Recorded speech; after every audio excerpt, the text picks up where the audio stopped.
It is episode Carcass. Damn it. 113. Episode 113 of the Metal Roundtable. I am Metal Rob, and with me, as always, is the great Carcass, John. and also Also, Scooter Waters. Mickey Rat. Mickey Rat. I still think sparkling is the best, but whatever. I like not Roger. I like not Roger. So we need to do some unfortunate business real quick, and I'm going to be very, very fast about this, and then we'll get into our typical shout outs and week updates and whatever we do, and then we'll get into the topic today, which is RATT. And we'll talk about the band, and then specifically we're going to rank the albums in a kind of an unofficial way. We're going to just do our favorites, front to back. But we have some unfortunate news that we want to share with you guys. So, as you know, our producer, the great Monkey Butt, who had us in studio for a good long while over in Frisco, Texas at the KVGI studios, met up with him, and he's been producing the show. In fact, he's producing right now from Michigan. And we love him and we appreciate him. But he has received some unfortunate health news, and he is going to be battling cancer. I will let him tell what he wants to tell. We're going to bring him on in just a minute, but we wanted you guys to know if you see things change around here over the next few weeks and months. We want you to send your thoughts, your vibes, your prayers, your lit candles, your incantations, whatever, to Monkey Butt, because he is about to start a serious battle, and we're going to try our best to keep it positive for him and take care of him. And we ask that you would do the same, and just be patient with us if you see bumps in the road. He's a producer. I am not, as evidenced by our show last week. We had a few bumps in the road with my dumb ass trying to get us along, but we made it. So anyway, without further ado, let's bring on the greatness of the Monkey Butt. Monkey Butt, how are you, dude? I'm pretty good. Sometimes I'm a little fatigued, and my mind moves faster than the body. You know, the opposite when you're in your 20s, where your body moves so fast, your mind's not thinking quick enough. Mm-hmm. Yeah. Well, I caught up with it. Yeah. Yeah. Now I try to stay busy, but my mind's racing and my body just can't go. But yeah, like Rob said, I've got stage 3 esophageal cancer, and it's adenocarcinoma. There's a couple of different types of cancer. This one specifically comes from, believe it or not, maybe some of you guys might be shocked, but it comes from acid reflux. And I didn't know I had it. I did have it 20 something years ago, and I did get it taken care of, took some medicine for a while, but nowhere did I expect that I was going to take the medicine for the rest of my life, because it didn't have any symptoms. And but apparently right at the diaphragm, before it goes into the stomach, acid just sat there, and then finally it turns into cancer. And so I've got to go through chemo, got to go through radiation. I'm going to get a med port put on the right side so that all the pokings won't make me look like a drug addict, and won't pop my veins, and plus all the burning sensation that's causing it. It's going to be kind of interesting because the port, it goes under the skin, but it's I was intrigued when I talked to the doctor the other day, because it's kind of like a Star Trek emblem, but it's on the inside of your skin. So I was like, beam me up, Scotty. They just put a special needle, and it's got a hole like a metal housing, and they can't go through it. It just punches in, and then it goes straight up the artery. So I got to have that done, and it'll be anywhere from right now 5 weeks minimum to 10 weeks of radiation, and then once a week chemo, 3-hour tour. So my days are going to be on the days that I got to do chemo and radiation. My day is pretty much shot. Get up in the morning, get stressed out, frustrated, all that jazz, then go do the 2 things. And yeah, it kind of sucks, but once it's all done, supposedly go have a surgery, and they'll remove part of the esophagus. That's the probably going to be, outside of the chemo, the hardest part is the recovery from that. And Right. and I'll probably have a feeding tube put in, because after that I pretty much won't be able to eat and swallow. So it'll depends on how long it's going to be. But yeah, so if you guys got acid reflux out there, it can turn into cancer. I was totally shocked when I found out. I'm still shocked today. I've had a wheezing noise for a couple of months, and every once in a while I get out of breath, and then I notice my I get tired a lot more often, even just going like up and down the stairs once or twice, and then I come upstairs, I'm breathing hard, and then I had this cough, and I thought I was like allergic to cheese. That's just because every time I'd eat cheese, I would start coughing. So went to the doctor for it, and it turns out after doing an upper GI that I had 3 biopsies and had cancer. So it is one of the better ones to have. If there's any better cancer, there's really not. But if it's the cancer to have out of the esophagus, it's the one to have. The other one is sarcoma, and it's pretty bad. It usually goes straight to your lungs, your kidneys, and your bones, your brain. And it's people that smoke, tobacco, and things like that. Where the adeno is another known one, and it's typically comes from some kind of reflux. But I have a great stomach. There's no linings in there, so it's actually turned out pretty good. But I've got some more tests to do to find out where the tumors are. So it's going to make life a little hectic, especially the radiation part of it. I've got to drive an hour drive to get there, and then the procedure is faster than my drive, so it's like a 15-minute. So I'll drive an hour there, 15 minutes, drive an hour back. And then the day that I do chemo is 3 hours minimum.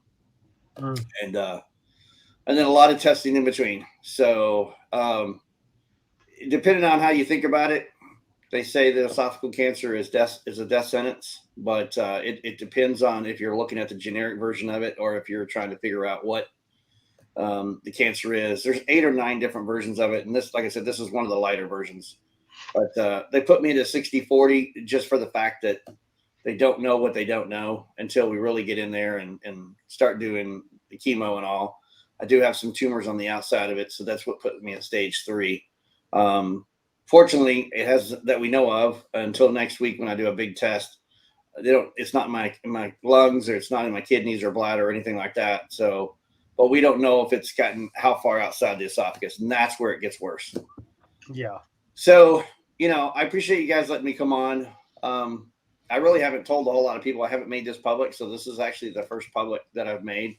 But I'll tell you, as some people may be thinking detrimental, or they may have some really sad thoughts, it really is. Your mind's one day you want to go through it, and the next day you're saying, screw it, I don't want to do it.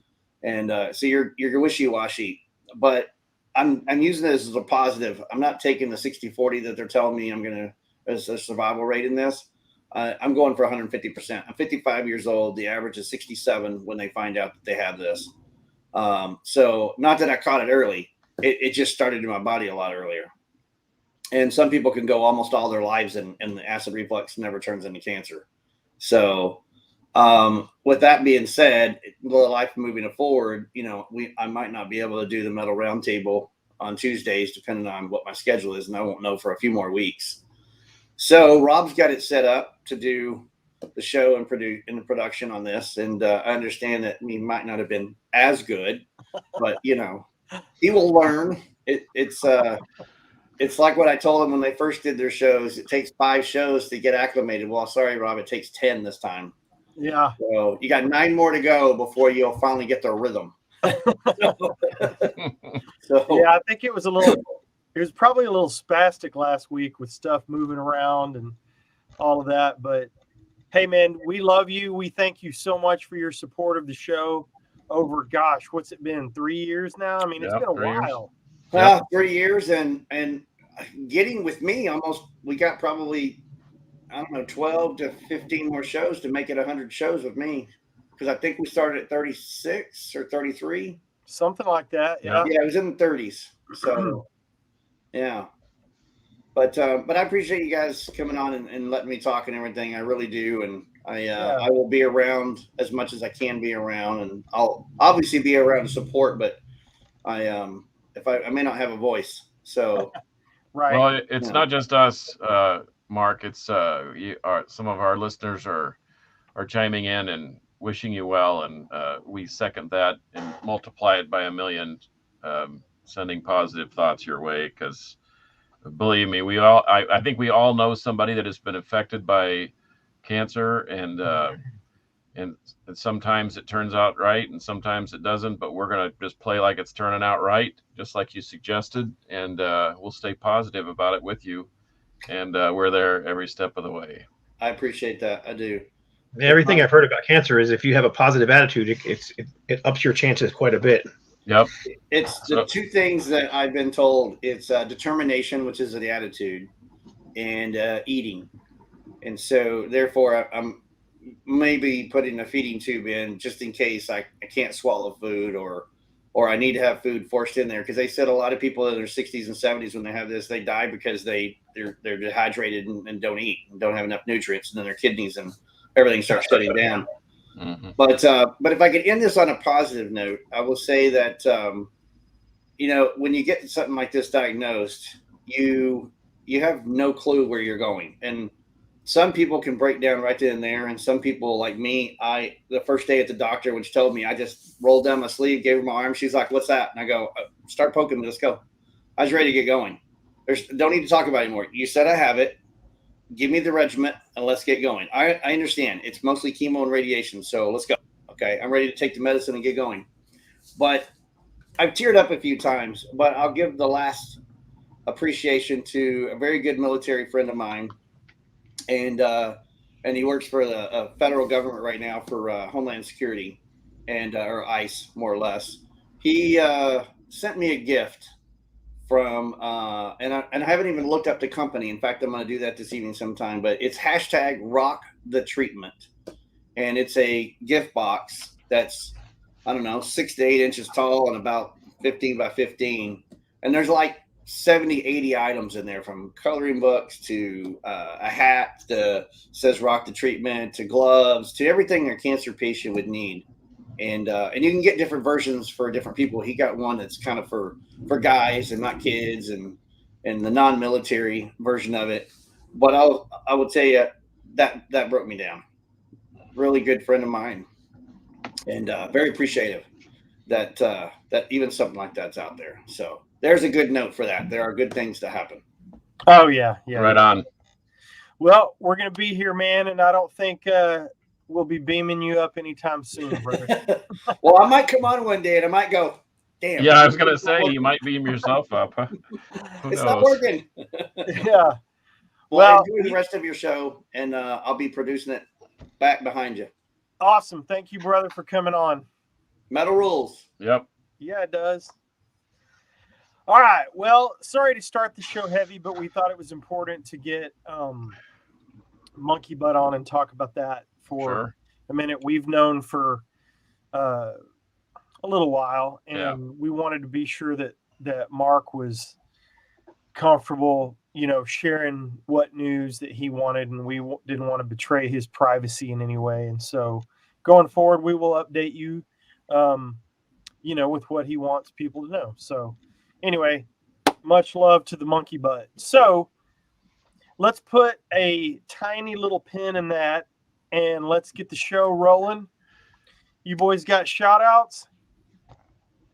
Sure. Do it, Scott. I got it. I've been in like King's X world for the last few weeks, but new Doug Pinnock came in, and it's really good. I enjoy it anyhow. Joy Bomb, I believe it's called. I pre-ordered it, so I got that little. It's supposed to be an autographed cover, but they gave us a little autographed album flat instead. Whatever. And then I finally got the Super Shine. And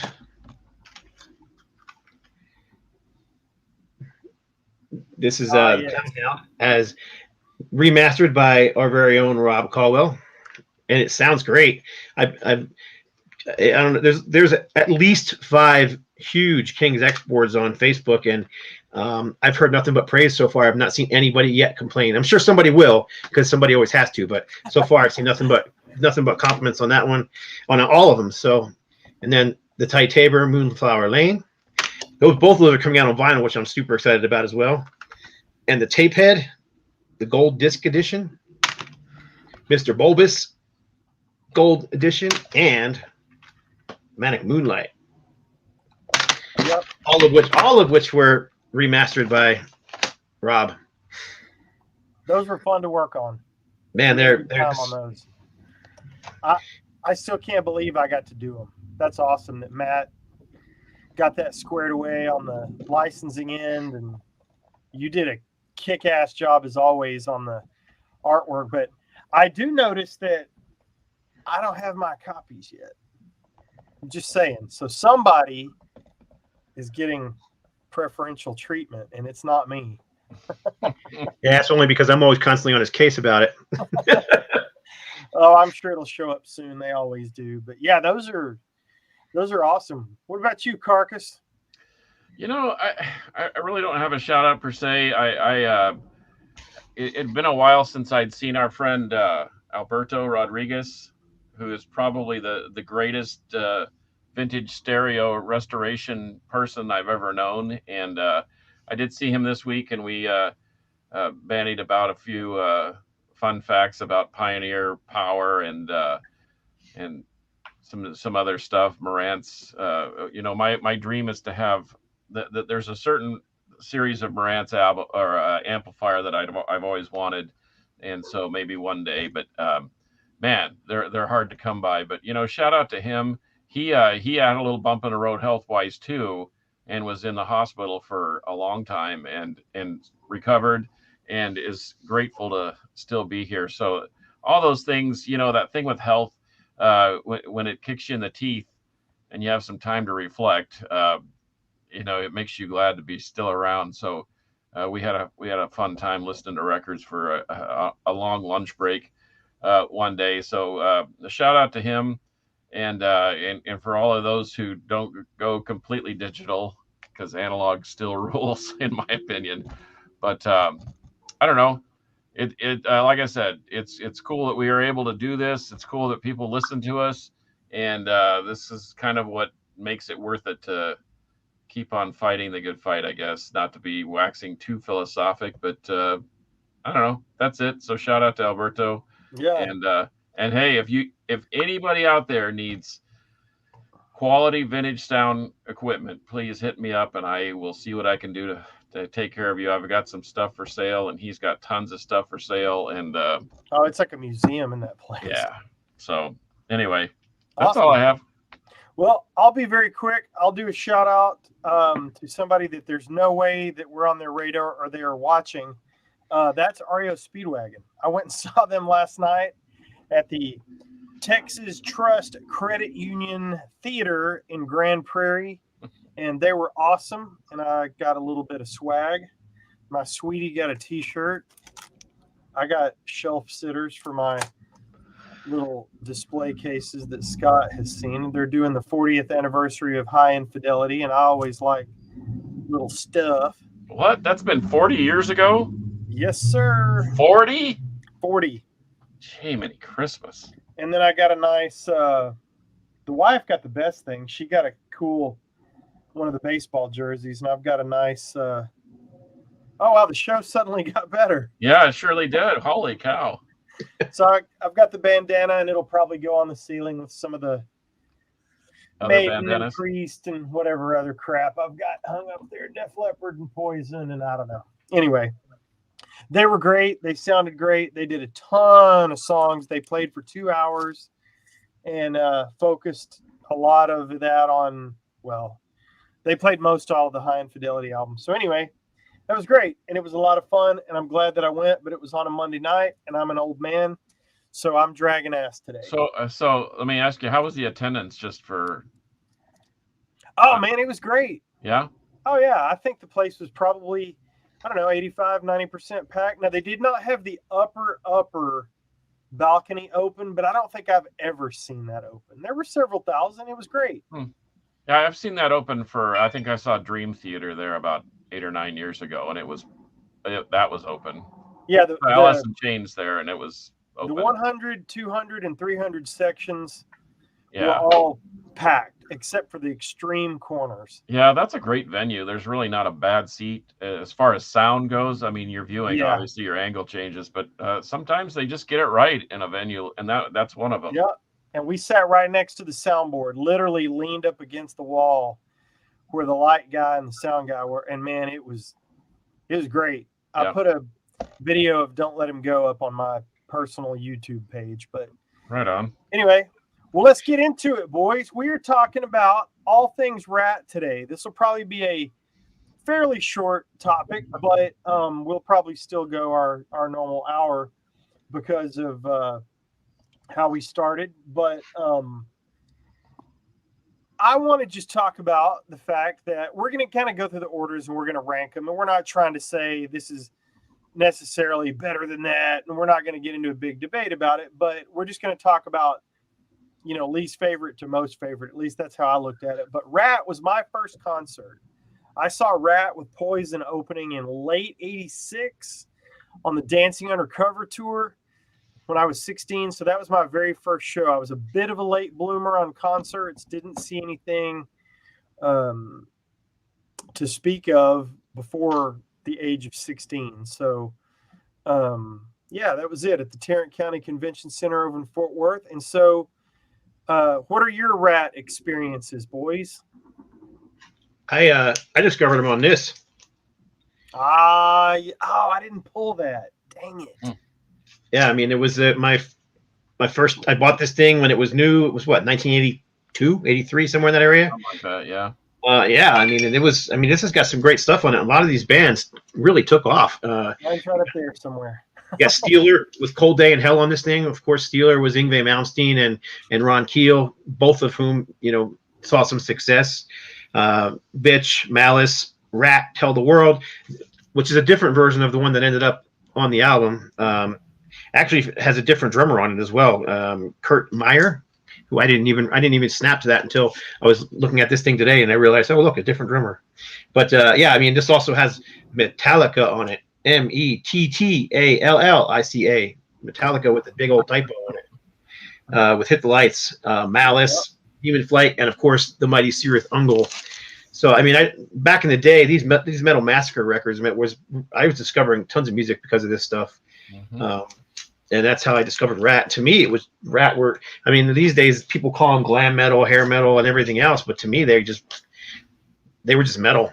I mean, they took they kind of combined the 70s Aerosmith sound, especially in the raspy Steven Tyler like vocals, but in the songwriting as well.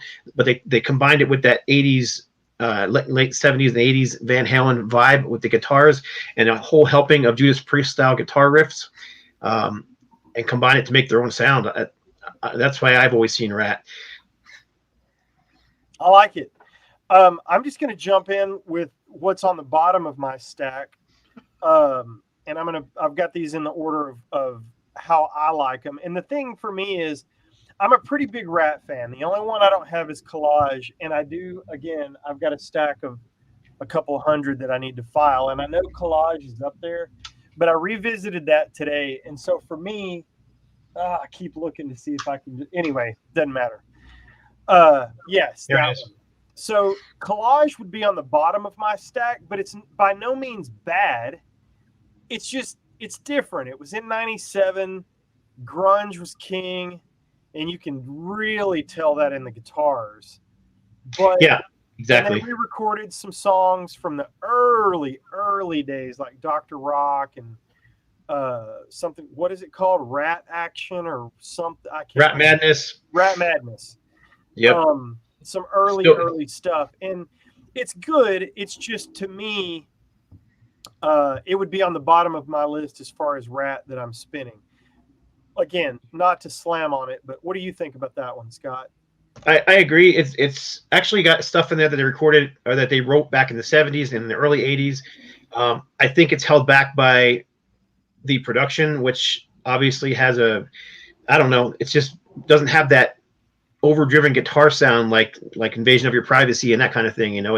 It's just got a crappy sound. It's got that 90s vibe to it, which is unfortunate because you can tell the songs weren't written for that, which is why I think it kind of fails due to that aspect. But I mean, they basically recorded this thing because they got back together on a reunion. They were going out and touring, and they needed something to tour on back when bands used to actually tour on records. So that's what this was for. But yeah, it's not bad. It's just not. I listened to it today too when you said the RATT was going to be. It's just because I hadn't heard it in a decade or more. Yeah. It's like I said, it's not bad, but yeah, it definitely lacks anything. It doesn't have any bite to it. If you dressed that thing up and drenched it in reverb, it would sound a lot more like a RATT album. Because like you said, I think the songs are there, especially because they're early RATT songs. But if it had Bohill production on it with the, the highs and the reverb and all that kind of stuff like he did on some of their other things, it would sound more like a RATT album to me. But watch this. What do you think about it, Carcass? Well, I'm surprised you asked. I've never heard of Collage, never seen it before. In fact, as I dug through my collection, and I have a fairly substantial collection of rock and metal. This was all I could find, just 2 tapes. That what you call it, fairly substantial? Yeah. But I had seen RATT. Understatement of the year. Because I'm so old. I actually saw RATT in a club, and I want to say it was Ricky Rackman's Cat House, the same place that I saw Guns N' Roses before they were signed, and LA Guns, and those types of bands. And I thought they were awesome. There was that penchant for following the leader, and Motley Crue definitely set the pace with their very glam look. I never thought RATT was very glammy, though. I just thought they were, like Scott says, like a good solid rock and roll band with a little heavier riffing, and they did play off the the Aerosmith Steven Tyler thing with the bandanas and the dressed up microphone stand and all that. But I always thought they were really solid. Warren DeMartini, I thought was in fact, someone mentioned that he was underrated. Grego did, and that's very true. I thought that guy was phenomenal, and Robin Crosby was no slouch either. And as a team, I thought they were every bit as deadly as the Glimmer Twins or Holt and Hunolt or any of those guys. I mean, they were killer, and they had a good vibe. And then when Bobby Blotzer joined them, I liked the rhythm section. I mean, Juan Crocher and Bobby Blotzer. I mean, those guys were that was a heavy. That's the way to. I mean, all you had to do is look at Bobby's set, and you're like, okay, this is going to be heavy. It was not a small little, and he didn't hit.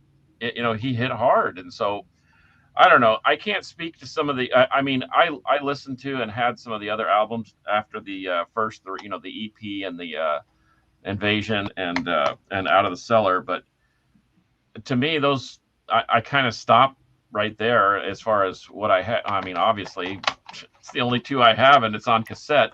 But I don't know. You can ask me. You like a lot heavier stuff too, so that's. I like it, but you know what? All this is foundational, man. If it's good, it's good.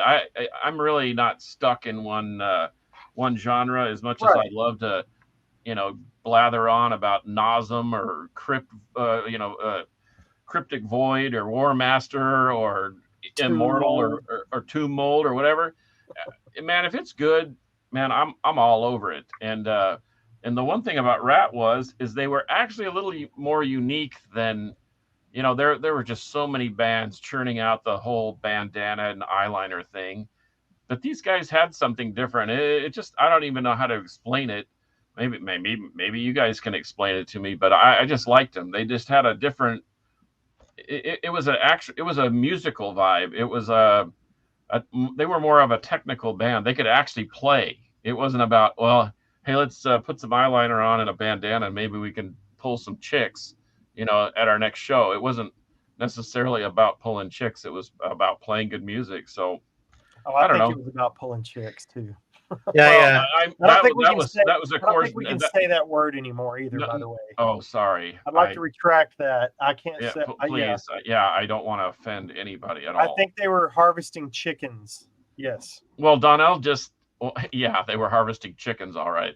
Donnell Blair said they had groove, and maybe that's what it was. Maybe they had a groove. And it was a little bit of an edge, a little more of a bite, a little sleazier maybe. But the next one up on my stack. All right, Scott, you ready? We're going to draw on 3. 1, 2, 3. Okay, interesting. So my take on this record, this came out in '99. I was getting back into some stuff that I'd missed after I had a bit of a dark period. We won't talk about that right now. So who's in the band at that point? Well, it's still Warren. It's Robbie Crane on bass. It's Steven, obviously, and then Bobby drumming. Okay. So they're a 4-piece here, at least for the recording. I think they toured as a 5-piece. But anyway, this came out in '99. I like this record quite a bit, actually. Over the Edge is great. Live for Today is great. Gave Up, Given Up. I mean, this is a good record, but I think it largely got overlooked. Dead Reckoning, Lovesick, So Good, So Fine. Man, there's some great tracks on this, but I find myself reaching for a lot of other RATT albums, but this one's got a special place for me. This was right in the middle of my studio recording days, and I like this album a lot, and I hate that it's that far down on my stack because it's a good record. And the next time you're in a store, if you see this, I highly recommend picking it up. A lot of people said, oh, it doesn't sound like a RATT album. It's got plenty of RATT songs on it as far as I'm concerned. I mean, I file it with Skid Row's Subhuman Race. It was the band trying to reinvent themselves when heavy metal was a dirty word. You know what I mean? It's well, wait a minute. Time out. Yep. If that record is as good as Subhuman Race, then I'm looking for it. I'm going to buy it because Subhuman Race was killer. It was definitely them trying to update their sound and be more modern, but not so much where they forsook their own sound. So it still sounds like RATT, but it's definitely a more updated sound. I haven't actually heard it in a while. I had to actually look up my own review from back in the day, and that's basically what I said about it back then. Actually, I can read. They got a bit more modern, although not so much to forsake their own trademark sound. Still present are the gritty vocals of Piercy, the guitar wails of Warren D. Martini, and the pounding drum attack of Bobby Blotzer. However, the overall production and sound is much less polished and poppy sounding, more on the level of street level rock like Skid Row's Subhuman Race. And I wrote that back in 1999. So, yeah. All right. Well, let's draw the next one. You ready? So this is the next. So we've still got several albums to go here, but all right, ready? Yep. Here we go. Boom. Here we're not gonna. Nope, not even close. Here. My next. I mean, I don't know. This is the one I pulled, but. Oh man. Is that Detonator? I love Detonator. So actually, I actually like that one. When I like Detonator too, but it's just. I remember when this came out. I remember when the EP came out, and I'll talk about this one, and you can talk about that one. And I thought it was good. It's got Sweet Cheater on it, which is still a concert favorite. You Think You're Tough. I remember hearing those on the radio. I think it's good. I think it's solid. In fact, Scott talked me into it right before the show. I moved it up a couple of places, but it just never clicked with me. It's obviously quintessential RATT, and I hate that I don't like it more than I do. It doesn't make any sense. I know I'm an idiot. No, I don't really include it because it's like a demo to me. But that's just me. But it wasn't a demo. They signed with sure. Time East or East Time or whatever it was, Records. And Time Coast, yeah. Time Coast, yeah, was their first album. It was their first EP. Was 5 songs. They had 4 original tracks on there, all of which I think are prime RATT songs. One of which became a hit. Yeah. One of which was re-recorded for another record down the road. And then, of course, the Rufus Thomas track, "Walking the Dog," which Aerosmith made, popular. And then RATT's version is 100%, Aerosmith worship. So yeah, I just don't play it that much. I think it's great. It's well done. I don't reach for it much. So it's literally the first one I reach for when I want to hear RATT. So next up next up on my list, and I know this is kind of confusing because we're showing different albums in different order, but I'll defend mine as I go along.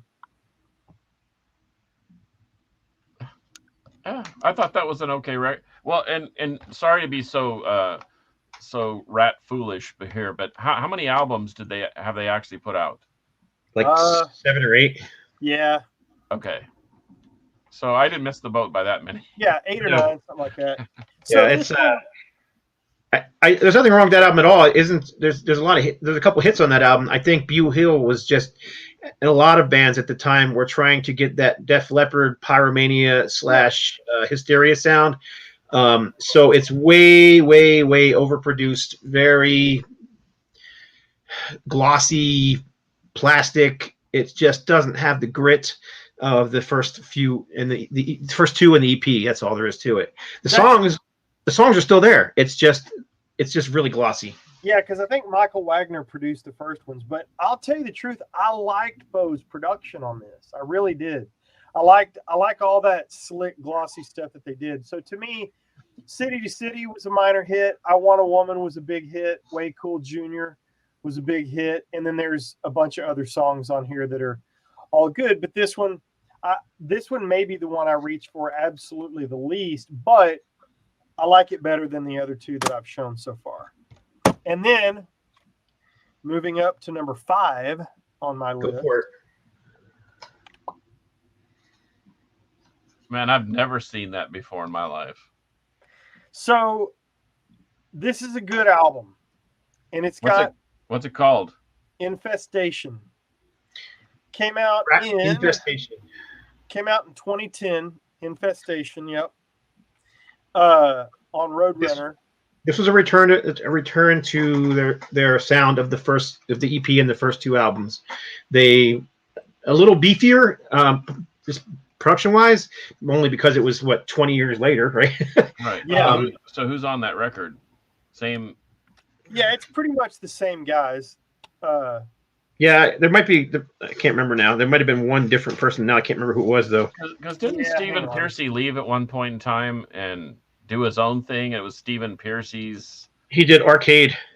Oh. Yeah. Have they ever done? Is there a RATT album out there that doesn't have Stephen Pearcy on it? Because someone in the comment said without Stephen Pearcy, it's not RATT. So it's still Bobby Blotzer, Carlos Cavazos.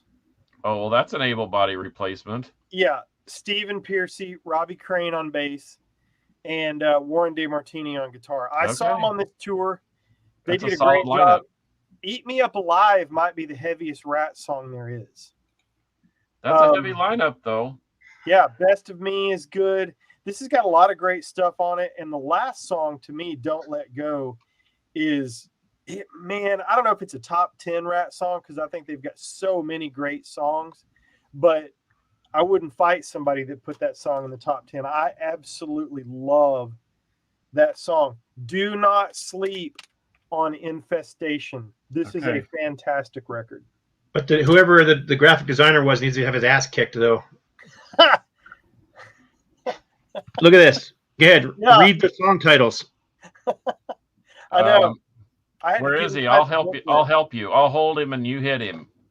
I hate unreadable crap like that. All right, I get it on the cover. It's got the same thing with the logo, with the name up here, Infestation. It's on there like 30 times, like a Cheap Trick logo, but unreadable. But that's the title of the cover. You know what the title is. That's stupid. You can't read a damn song on there. And the graphic designers go to war. We're getting a lot of Beavis and Butthead love out there. About oh man, I'm sorry, I'm not looking at the comments. Well, I am, because I am not adept at RATT, as you can tell by my shirt. You see what I did there, right? Well, thank you for. All right, so what's next up for you, Scott? This is my number 4, and this is where I'm probably going to be fired from my own show. That's right. Just keep going, man. It's. We'll just do your list. I'm talking about him. No. That is the 4th best RATT album. To me, that would be the 2nd best RATT album. Correct. That would be the 2nd best RATT album. And you're saying the EP is the best? The EP is the best. Okay. quintessential RATT, #1 RATT album, I'm sure. But when I'm talking about the best, we're talking about my favorite. This had all the songs, all the hits. It put them on the map. So I get all that. I totally get it, man. And I know you guys are going to hurt me when you see my top 3, but I love this. I rarely listen to it. Glenn Rogers is going to fight you in the parking lot. He agrees with Scott. Two He of says us, the yep. EP is the best. Well, I forgot about the EP. Remember, I love forgot you, about Glenn. the EP. To me, is like a demo. So I'm sorry about your Rams, by the way. I'm paying attention to the Rams this year because I'm afraid we're going to have to face them in the end. Anyway.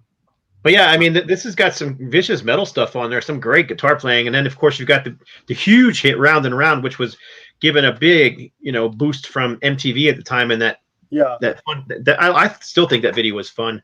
I mean, it looks ridiculous looking back at it now, but back in 82, 83 when this came out, that video was cool. Yeah. Well, and there's not a clunker on there. I mean, Wanted Man, You're in Trouble, Round and Round, In Your Direction, She Wants Money. I mean, it just keeps going. Lack of communication, Back for More. I mean, lack of communication. Lack of communication is just a riff heavy track. I love that song, and Back for More is off the EP, so that's great too. But and then this was produced by Beau Hill as well. It's just got a more meaty production than the stuff he did later on. Yeah. Oh, I didn't realize that Bo did this one. I thought Michael Wagner did this. He didn't strip the band of their rock and roll heavy metal roots on this one. It still has that gritty metal sound. So I was incorrect. Well, for me that would be #2. So, but there's not a bad song on it. And when you said today, hey, we're going to talk about RATT, I went and I grabbed the EP and that Collage album. Those are the 3 I played because those are the ones I usually go for if I want to hear RATT. So. Well, now, again, favorite versus best, we can always debate that. But my #3 is, and you guys are starting to see how this is going to stack up, and Glenn Rogers may fly out here and hurt me. #3 for me is Invasion of Your Privacy. Now, I'm not going to argue with you. I put it at #3 too.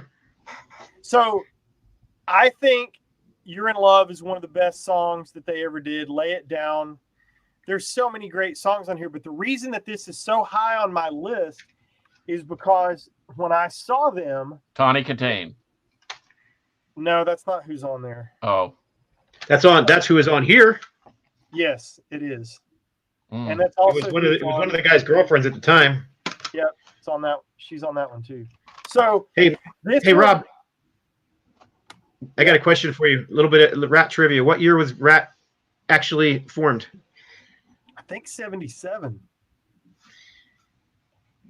I'm thinking it's 76, but you're pretty darn close. One of us is right. 76 according to Wikipedia. It's 76. So okay, they were formed as Mickey RATT in 76. Oh, okay, yeah. The reason that this is my 3rd favorite and one that is still a huge go-to for me is because when I saw them for the first time at my very first concert, and this just happens to be a First Press Smooth case. How about that? They played a buttload of songs off of this record. And so I have that forever burned into my brain. And so that is my 3rd favorite RATT album. Is that why they call it butt rock? And we agreed on that one, right? As #3? No. Well, Scott and I did. Okay, yeah, you and Scott did. #3 for me because the EP and Out of the Cellar is #2. Okay, now Scott, you may fly out with Glenn and hurt me. My 2nd favorite RATT album of all time. Okay, no more grief about Tomb Mold, Cryptic Void, Nasm. I don't want to hear it. I freaking love. That's your 2nd favorite RATT I album. love Detonator. I absolutely. It's not one of these two. It's Detonator. Yeah, I love it Okay. that much. I really do. Oh wait, just wait.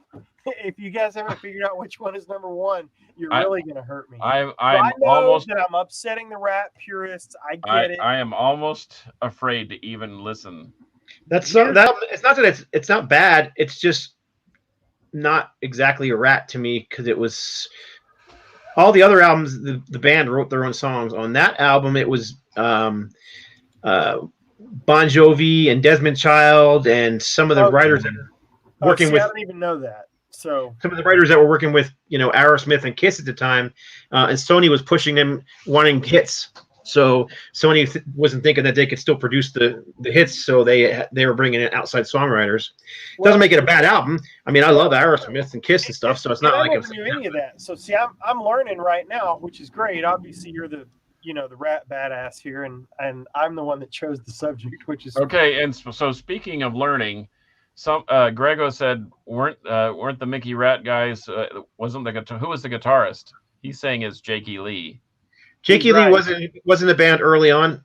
Didn't stay in the band very long. Okay. I don't know if he was in Mickey RATT or the early version of RATT, but yes, he is correct. Okay, cool. I love that guy. That guy plays. He's awesome. Badlands, whatever. When this came out in 90, I think. I can't read that. Damn, I'm old. Easy. Oh, this is painful. 90. I needed something fresh from RATT, and when I heard this, I kind of waved it off, but then I went and bought the album, and it just exploded for me. I thought it was cooler, and now it makes sense with all the songwriters. I liked it. It worked for me. I didn't realize that they were not the writers. I didn't realize that outside guys were involved. But, man, I freaking love this record. And I have a very specific memory of being in the Air Force and driving across the bridge over Lake Worth in far west Fort Worth. And I Can't Wait on Love. Track 9 comes on, and I'm just losing it. Drums on the steering wheel, the whole deal. This album connected for me in a big way, and maybe because it was because of the fluffy songwriting. I don't know. I never knew that before until Well, you said you waved it off, and I skipped mine across the driveway. I just thought, oh gosh, I can't. I love it. If I need fresh RATT, then I go right here. Grego M said Desmond Child because you read it too many songs on Detonator. He wrote too many? Yes. Okay, now here's what's really going to piss everybody off. But, Krista Buford, if you see this, I know that we are in agreement, and I believe that we are both right. Oh, my gosh. No. Yeah, number one. And it's by a country mile, in my opinion. Again, heavily influenced by the fact that this is the first concert I ever saw. They played a ton off the album, a ton of songs off the album. I absolutely love it. If I reach for a RATT CD, 90 times out of 100, it's going to start with this, and then it's going to be Invasion of Your Privacy, and then it's going to be that listening order. I freaking love this. And the band thinks it's a train wreck. I've heard them interviewed, and they talk about it. They're like, oh, it was terrible. It was pieced together. We were a mess by then, and blah, blah, blah. I love it. Krista, this is the best RATT album. Is Glenn fighting me yet? Glenn said the first RATT EP and the first Great White go hand in hand. He probably gave up and unsubscribed. Let's hope not. We need all the help we can get. Shame, Shame, Shame is a ZZ Top song? Michael Schenker was on Detonator? Huh. Anyway, that's my RATT opinion of albums in order. I freaking love RATT. I skipped Collage because it's up there in the pile, and I don't think we missed any albums. This also came out along the way, the 81-91, and it had Nobody Rides for Free, which I thought was an okay song. I bought it. I'm looking at my own website because I forgot, but yeah, on Detonator, Crosby checked into rehab facility, and RATT continued on with Michael Schenker playing guitar. What? I Yeah. did not know that. There you go. You learn something new here on the Metal Roundtable every week. And this is why it's supposed to be like dudes sitting around in a bar talking about their favorite music. We're not pretending to be experts here because obviously I'm not. Okay, Gary I says Great White better than RATT. I mean, no, not for me. Considering the whole catalog, no, I don't think so. But okay, Scott, you and I, we need to have a Great White showdown. I've had this on my radar almost since the beginning of the show because I have Great White opinions, and I would love to know yours. But we'll get into Great White at another time. But it doesn't involve pyrotechnics in a small club, does it? I bought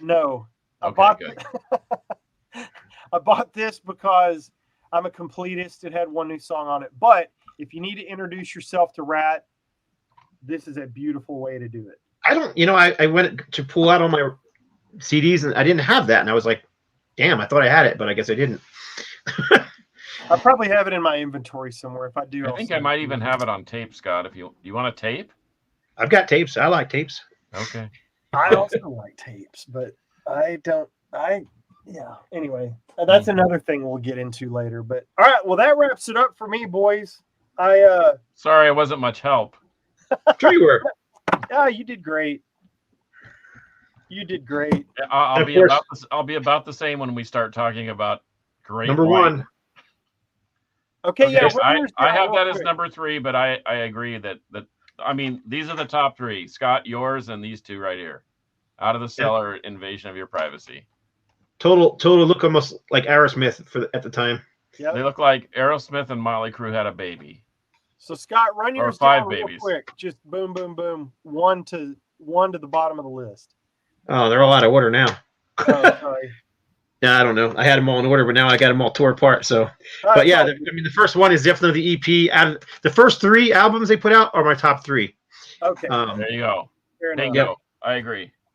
I was so entrenched in that 80s glossy sound that I think that's just they hit my wheelhouse from 86 to 90, and that's just the stuff I loved. Here's another haymaker. Twisted Sister blew right off the stage in the early 80s. Yeah, I wouldn't doubt it. Twisted Sister were a machine on the stage. Oh my gosh, that's another. Now, if you ask me which one I like better, I would take Twisted Sister over RATT, just based on the first 2 Twisted Sister albums alone. Come on, Scott, you just can't stand rock and roll. Yeah, see, and I'm just the hair glam metal guy. I would go RATT, Great White, Twisted Sister. But to go see live, Twisted Sister will mop the floor with anybody. Yeah, seen them live several times. Well, let's pack it in for episode 113. What do you say? I think I've completely shot the wheels off the show and lost every bit of credibility that I might or might not have had. Not really. I mean, might or might not. I may or may not have had any credibility ever. Oh, well, we're all good, man. I mean, none of these RATT albums are bad. They don't really have a really bad album. It's not like there's no Saint Anger in this pile, in my opinion. So, or Lulu. There's no Lulu. Yeah. Lulu okay. Let's be honest. Lulu is way worse than Saint Anger. Lulu, yeah. I just pretend it doesn't exist. Kevin Whistler did you guys talk about Kevin Whistler? Yeah, I was going to mention that, but I got distracted. But yeah, we got sidetracked. Kevin Whistler died this past week. Lost his battle with cancer, got COVID, and that took him out the rest of the way. Kevin Whistler was the drummer for Bloodgood. Okay. Yes. I did see a post about that. Yeah, that stinks. I felt bad because I didn't recognize the name. I guess he was in the group later. He was on like if I'm not remembering incorrectly, he was on either the second or third album, then several after that. The only one that I ever met way back in the day was Paul Rohrbach. He played on some of their 90s, early to mid 90s albums, I think. He's the only one I knew. So the name did not ring a bell, but yes, we are sorry to hear of the passing of Kevin Whistler. Yeah, I agree. Glenn Twisted Sister was not a hair metal band. At least they didn't start off that way. Yeah. All right, boys. That's it. Parting shots. Oh, thanks for including me. Even though you didn't ask me what my top 3 was: Napalm Death, Insect Warfare. Oh, wait, we were talking about RATT. Right, we were talking about RATT. Ostrich Tentacles. Damn it. We almost made it without a got it in there. Ostrich testicles reference. I'm telling you, let it flow over you and within Let it you. waft throughout the room. That's right. All right, boys. Well, yeah. A very, very, very special shout out to Monkey Butt. Yes. We love you very much. We will be thinking about you.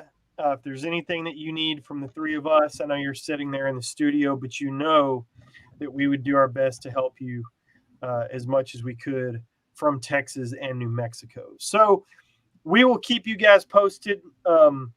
Like I said, as much as Monkey Butt wants to share or come on the show, certainly he can do that, and we'll let you know. So with that, for episode 113, on behalf of the Metal Roundtable, I am Metal Rob, along with Carcass John, who you can reach at Carcass John Hart on Instagram. Scott Waters, you can find him by searching his name on YouTube. You can find me on Instagram at I am Metal Rob, and we will see you next Tuesday at 5. But until then, Metal will prevail. Hail the Monkey Butt. Yeah, boy.